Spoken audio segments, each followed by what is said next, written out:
Hello बच्चों, स्वागत करता हूं आपका मंथली करंट अफेयर के रिवीजन शो में। या जो है करंट अफेयर का मंथली रिवीजन शो है। और पहले क्वेश्चन के साथ स्टार्ट करते हैं वीडियो को। तो बहुत सारे क्वेश्चन, लगभग हमने कहा 200 क्वेश्चन इसमें होंगे। तो जरा स्पीड में चलेंगे इस वीडियो में, ठीक है। तो पहले क्वेश्चन के साथ स्टार्ट करते हैं वीडियो को। 18वीं लोकसभा चुनाव में कुल कितने मतदाता हैं? तो 18वीं जो लोकसभा का चुनाव हुआ था उसमें कुल कितने मतदाता हैं, ये पूछा गया पहला क्वेश्चन है। तो इसमें हमने कहा एक कौन सा सही ऑप्शन होगा? 96 करोड़। ऑप्शन सी हमारा 96 करोड़, ठीक है। तो जो हमने पहले सारे क्वेश्चन बता दिए हैं उसी का रिवीजन, लेकिन हमने कहा ये आपका जून मंथ का जो है पूरा रिवीजन है, पूरा निचोड़ है जून माह का, ठीक है।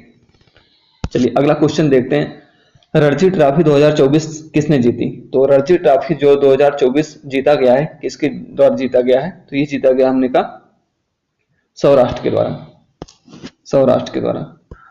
अगला क्वेश्चन हमारा, द हंग्री टाइड किसके द्वारा लिखी गई पुस्तक है? तो द हंग्री टाइड जो पुस्तक है किसके द्वारा लिखी गई है? रघुराम राजन के द्वारा, सलमान खुर्शीद के द्वारा, अमिताभ घोष के द्वारा, बालकृष्ण शर्मा के द्वारा। तो द हंग्री टाइड जो पुस्तक है ये किसकी पुस्तक है? अमिताभ घोष की पुस्तक है, द हंग्री टाइड। अगला क्वेश्चन हमारा, 50वें ग्रैंड मास्टर कौन बने हैं? तो जो 50वें नंबर के ग्रैंड मास्टर बने हैं कौन बने हैं? पी श्याम निखिल, साहिल शेख, डी गुकेश या प्रज्ञानंद। तो 50वें नंबर के जो हमने कहा ग्रैंड मास्टर बने हैं वो बने आपके पी श्याम निखिल। तो ये हमारा जो हमने कहा जून माह का पूरा जो है करंट अफेयर का रिवीजन है, पूरा निचोड़ है पूरे जून माह को हमने इसमें जो है समाहित किया हुआ है। अगला क्वेश्चन हमारा, विश्व का सबसे बड़ा नवीकरणीय ऊर्जा पार्क कहाँ स्थापित किया गया है? तो विश्व का जो सबसे बड़ा नवीकरणीय ऊर्जा पार्क स्थापित किया गया है, कहाँ पे किया गया है ये पूछा गया है। तो ये किया गया है गुजरात के अंदर, विश्व का सबसे बड़ा नवीकरणीय ऊर्जा पार्क, ठीक है। अगला है, किस राज्य में बनने वाले सितार तानपुरा को जीआई टैग दिया गया है? तो ये हमने कहा जो सितार तानपुरा है ये कहाँ बनता है? तो ये महाराष्ट्र में बनता है और इसको हमने कहा जीआई टैग प्राप्त हुआ है। ये तानपुरा कहाँ बनता है? महाराष्ट्र का प्रसिद्ध सितार तानपुरा है, इसको जीआई टैग दिया गया है, भौगोलिक संकेत। इफ्को के नए अध्यक्ष कौन बनाए गए हैं? तो इफ्को के नए अध्यक्ष जो बन गए हैं वो दिलीप संघानी बन गए हैं। इफ्को के नए अध्यक्ष कौन बने हैं? दिलीप संघानी। अगला क्वेश्चन हमारा, शीर्ष 25 में शामिल होने वाले भारतीय टेबल टेनिस खिलाड़ी कौन है? तो विश्व के हमने कहा शीर्ष 25 में स्थान बनाने वाली भारतीय टेबल टेनिस खिलाड़ी कौन बन गई है? मनिका बत्रा बन गई है, टेबल टेनिस खिलाड़ी।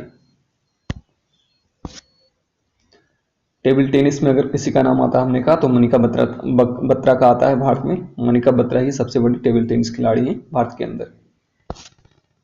भारत फ्रांस के बीच शक्ति सैन्य अभ्यास कहाँ आयोजित हुआ? तो भारत फ्रांस के बीच जो शक्ति सैन्य अभ्यास आयोजित हुआ था ये हमने कहा पिछले माह आयोजित हुआ था आपका मेघालय के अंदर। अगला क्वेश्चन हमारा, किस ग्रंथ को यूनेस्को धरोहर श्रेणी में शामिल किया गया है? तो ये रामचरितमानस को जो है अभी हाल ही में हमने कहा यूनेस्को के विश्व धरोहर श्रेणी में शामिल किया गया था, रामचरितमानस को। अगला प्रश्न है, चाबहार बंदरगाह के लिए भारत ने किस देश के साथ समझौता किया है? तो चाबहार बंदरगाह के लिए भारत ने ईरान के साथ समझौता किया है। किसके साथ? ईरान के साथ, ईरान के साथ, ठीक है। ये है आपका चाबहार बंदरगाह ईरान देश के अंदर और ये भारत, ठीक है। तो इस प्रकार से हमने कहा ये ऑपरेट होगा भारत से लेकर ईरान तक। भीष्म पोर्टेबल अस्पताल का अनावरण किसके द्वारा किया गया है? तो ये जो भीष्म पोर्टेबल अस्पताल है इसका क्या नाम है? भीष्म पोर्टेबल अस्पताल। ये हमने कहा भारतीय थल सेना के द्वारा इसका अनावरण किया गया है। मतलब अगर कहीं पर आपदा आती है तो इस प्रकार का एक हॉस्पिटल होगा जो आप देख पा रहे होंगे, जो हमने कहा ये जो है इसके माध्यम से वहां आसानी से और जल्दी में पहुंचा जा सकता है किसी भी पहाड़ी क्षेत्र या किसी भी हमने कहा दुर्गम स्थान पे, ठीक है। शतरंज टूर्नामेंट जीतने वाले सबसे युवा खिलाड़ी कौन बन गए? तो शतरंज टूर्नामेंट जीतने वाले जो सबसे युवा खिलाड़ी बन गए हैं वो डी गुकेश बन चुके हैं, सबसे युवा खिलाड़ी भारत के। 60 फुट में नया राष्ट्रीय रिकॉर्ड बनाने वाली खिलाड़ी कौन है? तो 60 फुट में नया राष्ट्रीय रिकॉर्ड बनाने वाली जो खिलाड़ी है वो आपकी आभा खटुआ है।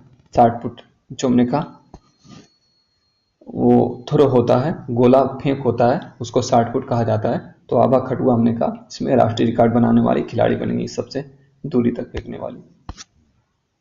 फोन पे के द्वारा किस पड़ोसी राज्य में यूपीआई लॉन्च किया गया है? फोन पे के द्वारा हमने कहा किस पड़ोसी राज्य में यूपीआई लॉन्च किया गया है? ये लॉन्च किया गया है नेपाल के अंदर। फोन पे ने अपना यूपीआई लॉन्च किया नेपाल में। निम्न में से किसको Laureus sportsman of the year award के लिए चुना गया है? तो Laureus sportsman of the year award के लिए चुना गया है आपके नोवाक जोकोविच को। ठीक है, तो ये सारे महत्वपूर्ण क्वेश्चन हमने कहा जो जून मंथ के आपके महत्वपूर्ण करंट अफेयर बनते हैं उनका पूरा निचोड़ है, और जो खास क्वेश्चन उन्हीं को इसमें रखा गया है। ठीक, इस वीडियो में। तो अगला क्वेश्चन है, क्यूएस वर्ल्ड रैंकिंग में भारत की किस यूनिवर्सिटी को शीर्ष भारत की यूनिवर्सिटी चुना गया है? तो ये हमने कहा शीर्ष भारत की यूनिवर्सिटी चुना गया है जेएनयू को, जवाहरलाल नेहरू यूनिवर्सिटी।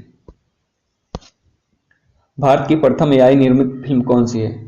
आर्टिफिशियल जो इंटेलिजेंस होता है, या हमने कहा कृत्रिम बुद्धिमत्ता के द्वारा जो हमने कहा निर्माण होता है किसी चीज का, तो प्रथम एआई निर्मित फिल्म कौन सी है? ईरा है। ठीक है, अगला है हमारा, हुटली अवार्ड से सम्मानित होने वाली महिला कौन है? तो हुटली अवार्ड से सम्मानित होने वाली जो पहली महिला हमने कहा वो है आपकी पूर्णिमा देवी बर्मन।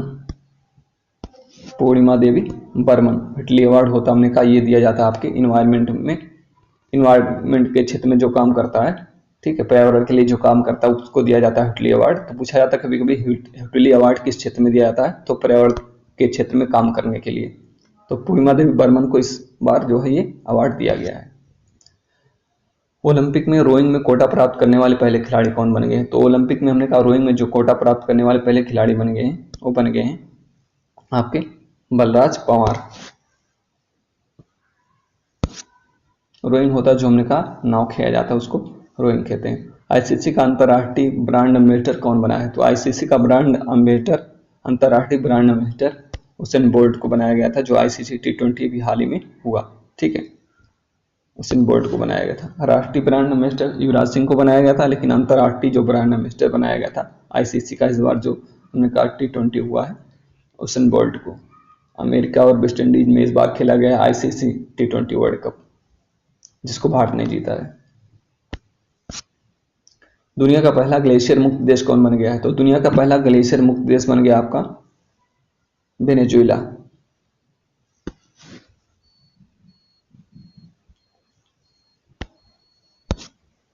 संयुक्त राष्ट्र संघ ने भारत की आर्थिक वृद्धि दर का अनुमान कितना लगाया है? तो संयुक्त राष्ट्र संघ ने भारत की जो आर्थिक वृद्धि दर का अनुमान लगाया है वो लगाया है 6.9%। संयुक्त राष्ट्र संघ ने भारत का जो आर्थिक वृद्धि दर है कितना होगा उसके अनुसार 6.9% उसने अनुमान लगाया है अपना आर्थिक वृद्धि दर भारत का। विप्रो के नए सीईओ कौन बन गए हैं? तो विप्रो के जो हमने कहा नए सीईओ बने हैं कौन बन गए हैं? संजीव जैन बन गए हैं नए सीईओ विप्रो के। विप्रो जो कंपनी है उसके सीईओ। उसके बाद अगला क्वेश्चन हमारा, किस देश में 6G डिवाइस लॉन्च किया गया है? तो 6G जो डिवाइस लॉन्च किया गया है ये लॉन्च किया गया है जापान के अंदर। 6G डिवाइस जापान के अंदर। अब जानते हैं जापान टेक्नोलॉजी में बहुत आगे, और हमने कहा यहाँ सबसे पहले प्रयोग होते रहते हैं। फीफा महिला विश्व कप की मेजबानी 2027 में कौन सा देश करेगा? तो फीफा महिला विश्व कप की मेजबानी 2027 में कौन करेगा? ये करेगा आपका ब्राजील। फीफा महिला विश्व कप 2027 में कहाँ होगा? अगला ब्राजील के अंदर। इलोडा कप में किसने गोल्ड मेडल जीता है? तो इलोडा कप हमने कहा इसमें गोल्ड मेडल जीता गया है निखत जरीन के द्वारा, जो बॉक्सिंग चैंपियनशिप होता है एक हमने कहा इलोडा कप, तो इसमें निखत जरीन ने गोल्ड मेडल जीता है। बॉक्सर हैं भारत की निखत जरीन। आर्टिमस मिशन 3 का फील्ड परीक्षण किसने किया? आर्टिमस मिशन 3 जो है इसका फील्ड परीक्षण किया गया आपके इसरो के द्वारा। इसरो ने किया है जो है आर्टिमस मिशन 3 का फील्ड परीक्षण। बुलावा मिसाइल को किसने अपने बेड़े में शामिल किया? तो बुलावा मिसाइल को अपने बेड़े में शामिल रूस के द्वारा किया गया है। ये बुलावा मिसाइल किसने बनाया है? वो रूस ने बनाया है और अपने बेड़े में शामिल कर लिया है। अपनी मतलब सेना में इसने बुलावा मिसाइल को शामिल कर लिया है। किस देश के ज्वालामुखी माउंट यूबू में विस्फोट हुआ? तो माउंट यूबू हमने कहा ये आपका जो इंडोनेशिया का ज्वालामुखी है, इसमें विस्फोट हुआ है माउंट यूबू में। अगला क्वेश्चन, हाल ही में सबसे ज्यादा कमाई करने वाले खिलाड़ी कौन बन गए हैं? तो हाल ही में सबसे ज्यादा कमाई करने वाले खिलाड़ी बन गए हैं क्रिस्टियानो रोनाल्डो। क्रिस्टियानो रोनाल्डो सबसे ज्यादा कमाई करने वाले खिलाड़ी बन गए हैं। ठीक है। अगला क्वेश्चन है, सुप्रीम कोर्ट बार एसोसिएशन के नए अध्यक्ष कौन बने हैं? तो सुप्रीम कोर्ट बार एसोसिएशन के नए अध्यक्ष बने आपके कपिल सिब्बल, कांग्रेस के नेता हैं और एक बहुत बड़े भारतीय वकील हैं। तो ये बने हैं सुप्रीम कोर्ट बार एसोसिएशन के नए अध्यक्ष। ग्लोबल डिसरप्टर्स की सूची में शामिल होने वाली पहली भारतीय महिला या पहली भारतीय अभिनेत्री कौन बन गई? तो ग्लोबल डिसरप्टर्स की सूची में शामिल होने वाली पहली भारतीय महिला अभिनेत्री बन गई है आपकी दीपिका पादुकोण। ठीक है। तो देखिए ये मंथली करंट अफेयर का रिवीजन है, इसलिए स्पीड में चल रहे हैं ताकि सारे क्वेश्चन कम समय में आपके पूरे हो जाएं, क्योंकि रिवीजन है। बाकी मैंने इसको पहले भी बता दिया है सारे क्वेश्चन को।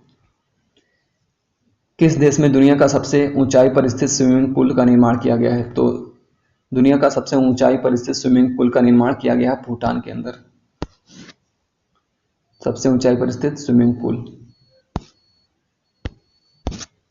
अगला है, हेलीकॉप्टर दुर्घटना में किस देश के राष्ट्रपति की मृत्यु हो गई? तो हेलीकॉप्टर दुर्घटना में अभी हाल में हमने कहा जो ईरान के राष्ट्रपति की मृत्यु हुई थी।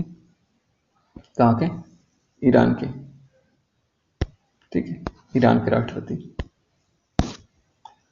अगला प्रश्न हमारा, हाल ही में सात्विक और चिराग की जोड़ी के द्वारा कौन सा ओपन जीता गया? तो सात्विक और चिराग आप जानते हैं बैडमिंटन के खिलाड़ी हैं और इनके द्वारा हमने कहा थाईलैंड ओपन जीता गया। अभी हाल ही में थाईलैंड ओपन का खिताब जीता गया चिराग और सात्विक की जोड़ी में।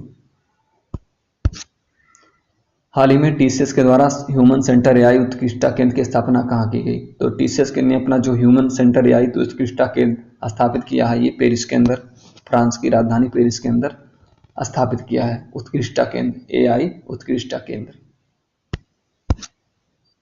लाई चिंगते किस देश के राष्ट्रपति चुने गए हैं? तो लाई चिंगते ये आपके ताइवान के राष्ट्रपति चुने गए हैं। लाई चिंगते ताइवान के राष्ट्रपति बने। याद रखिएगा, पड़ोसी देशों के राष्ट्रपति या प्रधानमंत्रियों के बारे में पूछा जाता है आपसे। 54 साल की उम्र में किसने माउंट एवरेस्ट फतह किया है? तो 54 साल की उम्र में किसने माउंट एवरेस्ट फतह किया है? तो संगीता पुरी, सुरेखा कुमारी, ज्योति जैन, ज्योति आत्रे।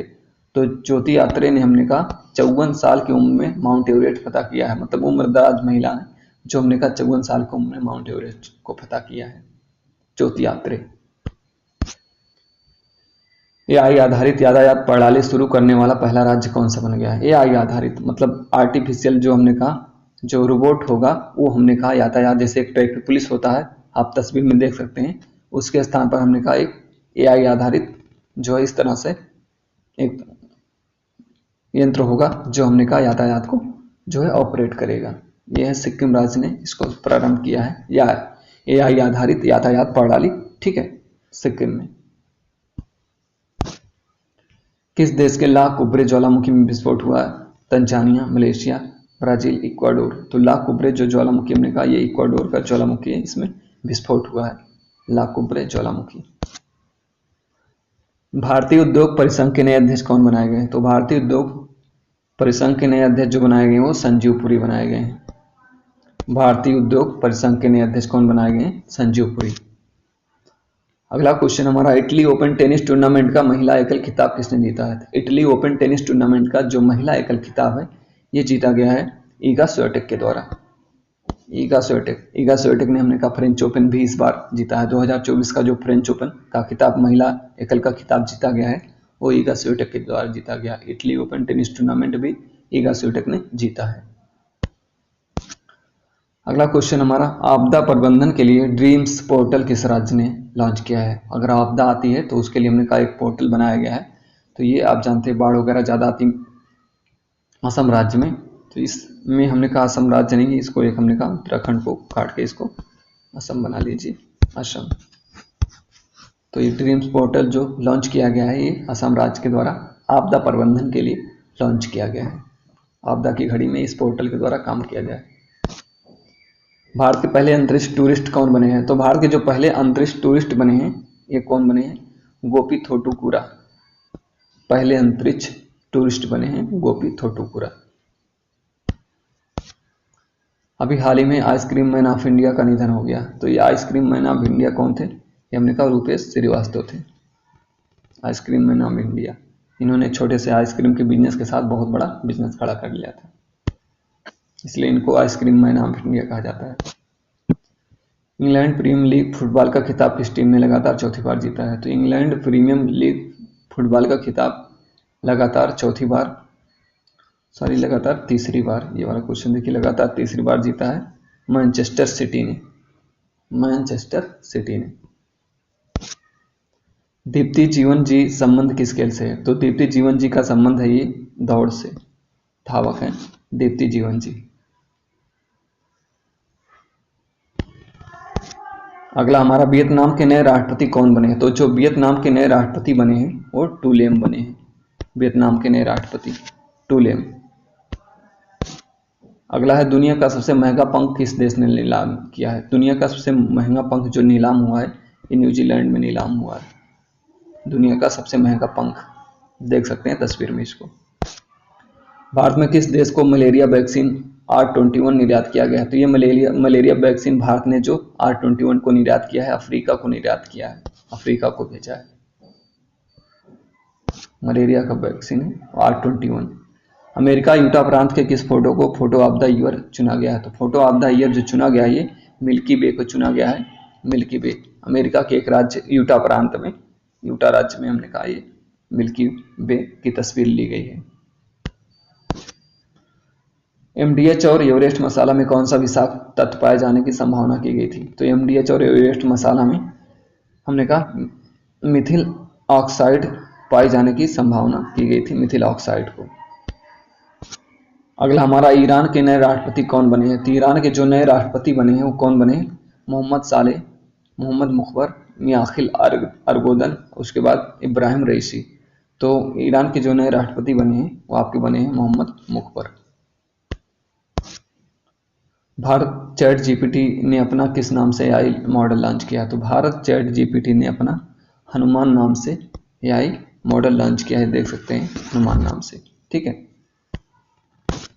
अगला हमारा, भारत चैट जीपीटी ने हो गया है हनुमान। HIV एड्स के वैक्सीन का सफल परीक्षण किया गया। तो HIV एड्स के वैक्सीन का सफल परीक्षण किस देश ने किया? तो HIV एड्स का जो हमने कहा सफल परीक्षण किया गया है ये अमेरिका के द्वारा किया गया है। HIV एड्स जो होता है उसके वैक्सीन का सफल परीक्षण किसने किया है? अमेरिका ने किया है। आने वाले दिनों में हमने कहा HIV एड्स को वैक्सीन के द्वारा जो है निवारित किया जा सकता है। फबेक्सा टेक्सटाइल एग्जीबिशन का आयोजन कहाँ किया गया? तो फबेक्सा हमने कहा जो टेक्सटाइल मतलब कपड़ों का एक एग्जीबिशन होता है, इसका आयोजन किया गया। ये कहाँ किया गया? गुजरात के गांधीनगर में फबेक्सा टेक्सटाइल एग्जीबिशन का आयोजन। अगला है, दुनिया की सबसे ऊंची भौगोलिक वेधशाला कहाँ स्थापित की गई? तो दुनिया की सबसे ऊंची भौगोलिक वेधशाला स्थापित की गई आपके चिली के अंदर। कहाँ पे? चिली के अंदर। दुनिया की सबसे ऊंची भौगोलिक वेधशाला मतलब भूगोल के लिए जो हमने कहा या कोई प्रयोग करने के लिए जो वेधशाला स्थापित की गई ऊंचाई पर, वो चिली में। सबसे ज्यादा बार माउंट एवरेस्ट पर चढ़ने वाले शेरपा कौन बने? तो सबसे ज्यादा माउंट एवरेस्ट पर चढ़ने वाले शेरपा जो बने आपके वो कामिदीता शेरपा बने हैं। सबसे ज्यादा बार माउंट एवरेस्ट पर हो गया।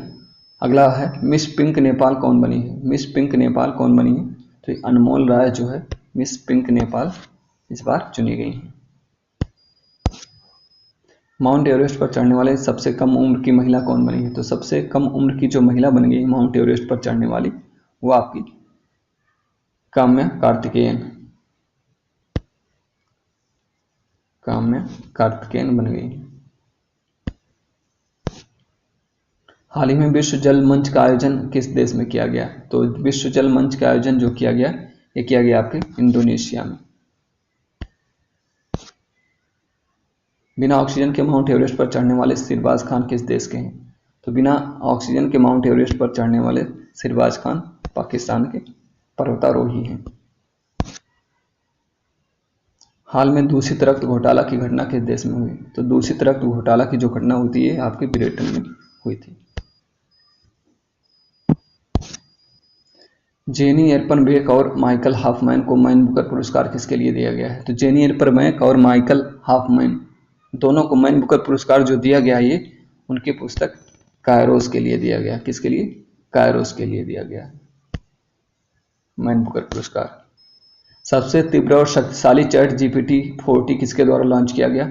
तो सबसे तीव्र और शक्तिशाली चैट जीपीटी 40 किसके द्वारा लॉन्च किया गया? तो ये लॉन्च किया गया हमने कहा ओपन एआई के द्वारा, ओपन एआई कंपनी के द्वारा। ठीक है, चैट सबसे तेज हमने कहा जीपीटी 40 है।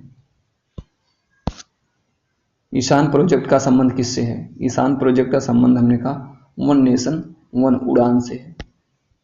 वन नेशन वन उड़ान, ईशान प्रोजेक्ट। भारत के पहले प्रीमियम फ्यूल XP100 की पहली खेप का निर्यात किस देश को किया गया है? पहले प्रीमियम फ्यूल XP100 का जो निर्यात किया गया ये श्रीलंका को किया गया। ठीक है, श्रीलंका को। अगला क्वेश्चन हमारा, प्रिट्जर पुरस्कार 2024 किसे प्रदान किया गया है? तो ये जो प्रिट्जर पुरस्कार 2024 है ये दिया गया है इस बार हमने कहा रिकेन यामामोटो को। रिकेन यामामोटो हमने कहा जापानी व्यक्ति हैं। प्रिट्जर पुरस्कार इस बार हमने कहा 2024 का इन्हीं को प्रदान किया गया। ठीक है, हाल ही में बंगाल की खाड़ी में कौन से तूफान ने तबाही मचाई? तो बंगाल की खाड़ी में हमने कहा जिस तूफान ने तबाही मचाई है उसका नाम है रेमेल। अभी हाल ही में आया था ना तूफान रेमेल बंगाल की खाड़ी में। ठीक है, नॉर्वे स्पेन आयरलैंड ने किस देश को मान्यता दी है? तो नॉर्वे स्पेन आयरलैंड ने ये हमने कहा फिलिस्तीन देश को देश की मान्यता दी। किसको? फिलिस्तीन देश को देश की मान्यता दी है। कांस फिल्म फेस्टिवल में बेस्ट एक्ट्रेस का खिताब जीतने वाली पहली भारतीय महिला खिलाड़ी पहली भारतीय महिला कौन बनी है? तो जो कांस फिल्म फेस्टिवल होता है उसमें बेस्ट एक्ट्रेस का खिताब जीतने वाली पहली भारतीय महिला कौन बनी है? तो ये बनी है आपकी हंसुइया सेन गुप्ता। ठीक है, प्रोजेक्ट उधव का संबंध किससे है? तो प्रोजेक्ट उधव जो हमने कहा इसका संबंध आपकी भारतीय सेना से है। प्रोजेक्ट उधव भारतीय सेना का ये हमने कहा प्रोजेक्ट है उधव। 15 वर्ष की किस एथलीट ने 133 किलोग्राम उठाकर विश्व रिकॉर्ड बनाकर इतिहास रचा है? तो 15 वर्ष की जो हमने कहा एथलीट है 133 किलोग्राम उठाने वाली ये हमने कहा प्रीति स्मिता है। प्रीति स्मिता, इनके द्वारा हमने कहा 133 किलोग्राम भार उठाकर विश्व रिकॉर्ड बनाया गया है। 15 वर्ष की हैं। मद्रास हाई कोर्ट के कार्यवाहक मुख्य न्यायाधीश कौन बनाए गए हैं? तो मद्रास हाई कोर्ट के जो हमने कहा कार्यवाहक मुख्य न्यायाधीश बनाए गए हैं वो आपके आर महादेवन बनाए गए हैं। बहुत इंपॉर्टेंट क्वेश्चन है ना, याद रखिएगा। कोरिया में आयोजित विश्व तीरंदाजी चैंपियनशिप में कंपाउंड टीम ने कौन सा पदक जीता है? तो कोरिया में जो आयोजित हुआ था विश्व तीरंदाजी चैंपियनशिप में कंपाउंड टीम में, मतलब कंपाउंड में 3 लड़कियों ने मिलकर इसमें हमने कहा जो पदक जीता था वो स्वर्ण पदक जीता था। विश्व प्रेस स्वतंत्रता सूचकांक में 2024 में भारत की रैंक क्या है? तो विश्व प्रेस स्वतंत्रता सूचकांक 2024 में भारत की जो रैंक है वो 159वीं है। हेनले पासपोर्ट इंडेक्स में भारत की रैंक क्या है? तो हेनले पासपोर्ट इंडेक्स में जो भारत की रैंक है वो 58वीं है। कितनी कौन सी? 98वीं। दुनिया का सबसे व्यस्तम हवाई अड्डा कौन सा है? तो दुनिया का जो सबसे व्यस्तम हवाई अड्डा है वो आपका हमाद है। कतर का हवाई अड्डा है हमाद। साइबर अपराध सूचकांक में भारत की रैंक क्या है? तो साइबर अपराध सूचकांक में जो भारत की रैंक है वो है आपकी 10वीं रैंक। साइबर अपराध सूचकांक में दुनिया का सबसे प्रदूषित शहर कौन सा है? तो दुनिया का जो सबसे प्रदूषित शहर है वो आपका काठमांडू है। काठमांडू। अंतर्राष्ट्रीय बौद्धिक संपदा सूचकांक में भारत की रैंक क्या है? तो अंतर्राष्ट्रीय बौद्धिक संपदा सूचकांक में भारत की रैंक है बौद्धिक संपदा सूचकांक में 42वीं रैंक। कौन सी? 42वीं रैंक है अंतर्राष्ट्रीय बौद्धिक संपदा सूचकांक में। इंटेलेक्चुअल प्रॉपर्टी जिसको कहा जाता है। सौर ऊर्जा उत्पादन में भारत की क्या रैंक है? सौर ऊर्जा उत्पादन में सौर ऊर्जा कितना ज्यादा उत्पादन होता हमारे यहाँ, इस में अगर देखा जाए तो भारत का 3रा नंबर है विश्व में, 3री रैंक है। भ्रष्टाचार बोध सूचकांक में भारत की रैंक क्या है? तो भ्रष्टाचार बोध सूचकांक में भारत की रैंक है 93 नंबर पर है। हम हैं इस इंडेक्स में भ्रष्टाचार में। काफी खराब हालत है। अंतर्राष्ट्रीय भुखमरी सूचकांक में भारत की क्या रैंक है? अंतर्राष्ट्रीय भुखमरी सूचकांक में भारत की जो रैंक है वो है 111वीं रैंक। वर्ल्ड हंगर इंडेक्स में हमारी क्या रैंक है? 111वीं रैंक है। जलवायु परिवर्तन सूचकांक में भारत की रैंक क्या है? तो जलवायु परिवर्तन सूचकांक में भारत की रैंक है 7वीं रैंक। जलवायु परिवर्तन सूचकांक, क्लाइमेट चेंज इंडेक्स जिसको कहते हैं। वैश्विक प्रतिस्पर्धा सूचकांक में कौन सी रैंक है? वर्ल्ड कंपटीशन इंडेक्स में। तो वैश्विक प्रतिस्पर्धा सूचकांक में, जिसको हम वर्ल्ड कंपटीशन इंडेक्स कहते हैं, इसमें हमारी रैंक है 40वीं रैंक है वैश्विक प्रतिस्पर्धा सूचकांक में। अगला है विश्व खुशहाली सूचकांक में भारत की रैंक क्या है? तो विश्व खुशहाली सूचकांक में भारत की रैंक है 126वीं रैंक। कौन सी? 126वीं रैंक है। कौन सा देश भ्रष्टाचार बौद्ध सूचकांक में शीर्ष पर है? तो भ्रष्टाचार बौद्ध सूचकांक में जो शीर्ष पर है वो है डेनमार्क। मतलब सबसे कम भ्रष्टाचार कहाँ पे है? तो ये डेनमार्क में है, कम भ्रष्टाचार। मॉर्निंग कंसल्ट के द्वारा जारी रिपोर्ट के अनुसार दुनिया के सबसे लोकप्रिय नेता कौन है? तो मॉर्निंग कंसल्ट जो रिपोर्ट जारी करती है उसके अनुसार नरेंद्र मोदी जो है दुनिया के सबसे लोकप्रिय नेता हैं। वैश्विक यूनिकॉर्न रैंकिंग में भारत की क्या रैंक है? वैश्विक यूनिकॉर्न रैंकिंग में भारत की रैंक क्या है? भारत की रैंक है 3रा रैंक है वैश्विक यूनिकॉर्न रैंकिंग में। जो यूनिकॉर्न कंपनियां होती हैं, कंपनियों के हिसाब से भारत का 3रा स्थान है। जेंडर गैप इंडेक्स में भारत की क्या रैंक है? जेंडर गैप इंडेक्स में भारत की रैंक जेंडर गैप इंडेक्स में 127वीं है। जेंडर गैप इंडेक्स में लैंगिक असमानता सूचकांक जिसको कहते हैं उसको कहा जाता है जेंडर गैप इंडेक्स। इसमें भारत की रैंक क्या है? 127वीं है। ये सारे इंडेक्स बहुत ज्यादा पूछे जाते हैं। फोर्ब्स द्वारा जारी विश्व रैंकिंग की सूची में भारत के मुकेश अंबानी अरबपतियों में कौन से स्थान पर है? तो भारत के जो अंबानी ही अरबपतियों कौन से स्थान पर है? ये आपके 12वें स्थान पर। फोर्ब्स द्वारा जारी हो गया 12वें स्थान पर। टाटा आईपीएल 2024 के विजेता कौन टीम बनी? तो आप जानते हैं इस बार जो आईपीएल हुआ उसकी विजेता टीम कौन सी बनी है? तो ये बनी है Kolkata night Riders. Tata IPL 2024 का फाइनल मैच कहाँ खेला गया? फाइनल मैच जो खेला गया था ये चेपाक स्टेडियम चेन्नई में खेला गया था। टाटा आईपीएल 2024 में ऑरेंज कैप के विजेता कौन है? जो सबसे ज्यादा स्कोर बनाता है, रन बनाता है, उसको ऑरेंज कैप दिया जाता है। तो ये हमने कहा विराट कोहली ऑरेंज कैप के विजेता इस बार सबसे ज्यादा रन बनाने वाले खिलाड़ी थे। अगला है टाटा आईपीएल 2024 में पर्पल कैप के विजेता कौन बने? तो पर्पल कैप के उस खिलाड़ी को दिया जाता है जो सबसे ज्यादा विकेट लेता है। तो इस बार सबसे ज्यादा विकेट लेने वाले खिलाड़ी आपके हर्षल पटेल थे। टाटा आईपीएल 2024 में emerging player of the tournament कौन बने? Emerging player of the tournament जो खिलाड़ी बने वो आपके नीतीश रेड्डी बने। मतलब उभरता हुआ खिलाड़ी इस सीजन में कौन था? नीतीश रेड्डी। टाटा आईपीएल 2024 में most valuable player of the tournament कौन बने? तो most valuable player of the tournament जो बने सुनील नरेन बने। मोस्ट वैल्यूएबल मतलब जो बल्ले से भी अच्छा करता है और फील्डिंग में भी अच्छा करता है और बॉलिंग में भी अच्छा करता है। सभी फॉर्मेट में जो इस सीजन में अच्छा किया वो सुनील नरेन ने अच्छा किया, इसलिए इनको most valuable player of the tournament चुना गया है। टाटा आईपीएल 2024 में सर्वाधिक छक्के लगाने का रिकॉर्ड कौन बनाया? तो सर्वाधिक छक्के लगाने का रिकॉर्ड बना अभिषेक शर्मा के द्वारा इस सीजन में। टाटा आईपीएल 2024 में सबसे बड़ा स्कोर किस टीम ने बनाया? तो जो सबसे बड़ा स्कोर बनाया गया था ये आपके सनराइजर हैदराबाद के द्वारा बनाया गया था सबसे बड़ा स्कोर। टाटा आईपीएल 2024 में सबसे महंगे खिलाड़ी कौन हुए? तो सबसे महंगे खिलाड़ी जो इस बार इस सीजन में हुए थे वो मिचेल स्टार्क हुए थे। 24.5 करोड़ के बिके थे मिचेल स्टार्क। एशियाई जिम्नास्टिक चैंपियनशिप में गोल्ड मेडल किसने जीता? तो एशियाई जिम्नास्टिक चैंपियनशिप में हमने कहा जो गोल्ड मेडल जीता गया, ये जीता गया किसके द्वारा? ये दीपा कर्माकर के द्वारा जीता गया है। एशियाई जिम्नास्टिक चैंपियनशिप में गोल्ड मेडल। अगला है, चीन की नई उप विदेश मंत्री कौन नियुक्त की गई?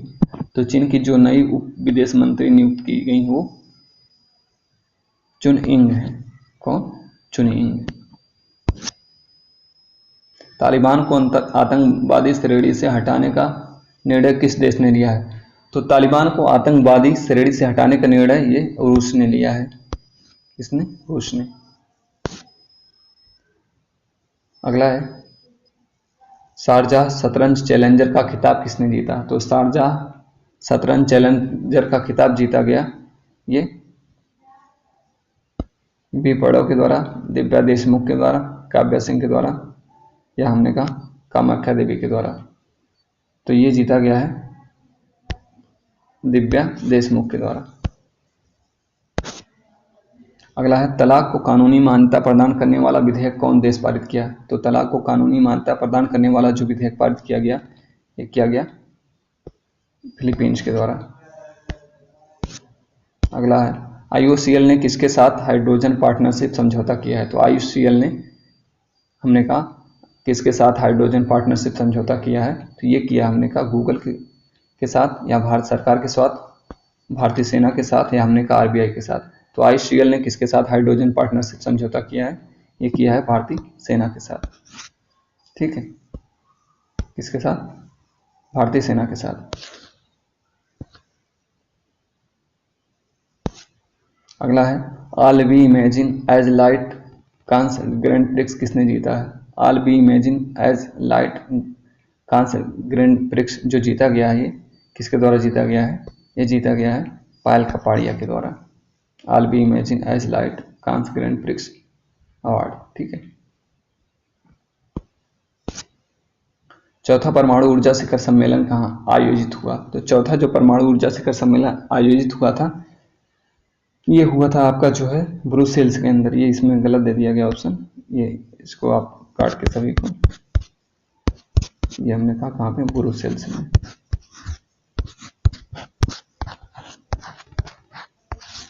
चौथा परमाणु ऊर्जा शिखर सम्मेलन। भारत को अगली पीढ़ी का परमाणु ईंधन देने की घोषणा किसने की? तो अगले पीढ़ी के लिए परमाणु ईंधन जो देगा वो रूस देगा भारत को।